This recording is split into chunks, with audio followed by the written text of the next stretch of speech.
Oi, governador, bom dia, obrigada por estar aqui com a gente. Governador, queria voltar no assunto do PSDB e da continuidade ou não do senhor no partido.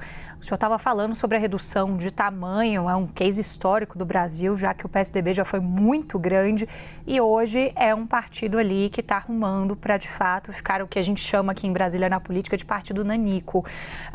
O senhor avalia que o PSDB ficou pequeno para o senhor? Essas possibilidades que você próprio mencionou para a gente, né, de conversas com outras legendas, tem aí o Republicanos, o fariam ficar no PSDB? E como é que estão as conversas com o PSD? E como que isso influencia nos planos políticos que o senhor tem, governador? O senhor próprio falou que tem ali pretensões, vez ou outra figura como um presidenciável, mas a decisão, como o senhor próprio disse, ela não é de caráter unicamente pessoal, depende desses arranjos também. Como que uma mudança ou não, uma saída ou não do PSDB tem mexido ali com esse cálculo político que o senhor faz? Olha, Isabel, eu sempre digo que se a gente perguntar para um jornalista, um repórter na TV comunitária numa cidade do interior, se ele quer ser âncora ou jornalista aqui na CNN, certamente ele vai dizer que aspira a isso. E depende só do seu esforço e do seu trabalho, né? Buscar, construir os caminhos para chegar nos seus objetivos. Na política, a aspiração também é absolutamente legítima, mas não depende só da gente, né? Porque não é sobre ser na política, é sobre fazer. Acho que isso é muito importante ter clareza. Eu quero ajudar a fazer a diferença nesse Brasil que vejo na política gente mais disposta a destruir um ou outro do que a construir algo de positivo. O propósito do PSDB sempre foi o de construção de soluções, né? De atacar os problemas e não de atacar as pessoas. E nos últimos tempos isso pareceu, né, ser quase que impossível na política por esse clima belicoso, né, destrutivo, em que cada um quer ocupar o espaço às custas da destruição de um adversário, enquanto os problemas continuam lá. Né? Dificuldades em relação à inflação, à segurança pública, estão aí presentes na vida dos brasileiros, porque parece que um campo político só quer aniquilar o seu adversário ao invés de exterminar os problemas.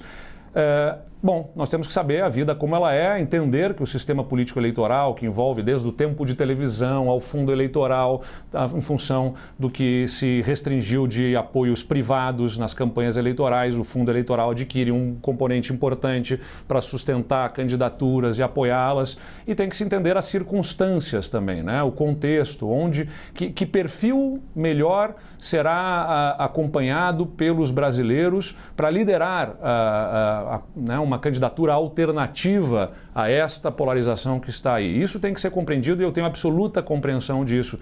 Então, não contem comigo para fazer divisão de candidaturas que possam romper com essa polarização. Eu vou buscar unir, vou buscar compor, quero construir juntos para a gente oferecer ao Brasil algo melhor do que aí está nessa disputa desses últimos dois governos. Não é uma tarefa fácil, isso envolve, como eu disse, a discussão do PSDB sobre o seu próprio caminho. Nas regras do jogo, como elas estão estabelecidas, sustentar o PSDB no seu formato atual, infelizmente não parece oferecer suporte para buscarmos uma candidatura competitiva. E isso impõe as conversas que estão sendo feitas com todos aqueles que têm alguma conexão com o pensamento que nós temos, né? Com os nossos ideais, com a nossa ideologia, com a nossa visão programática de plano para o Brasil. Como eu disse, também não é visão idêntica, porque a gente não pode, na política, conversar apenas com os que pensam exatamente da forma que a gente pensa. A gente precisa conversar também com os diferentes, desde que haja uma conexão sobre valores e princípios e um programa mínimo comum. E é isso que nós estamos fazendo com os republicanos, com o MDB, com o Podemos, com também o PSD. Essas conversas estão acontecendo e nós vamos identificar nas próximas semanas o melhor caminho para sustentarmos os ideais do PSDB na política nacional.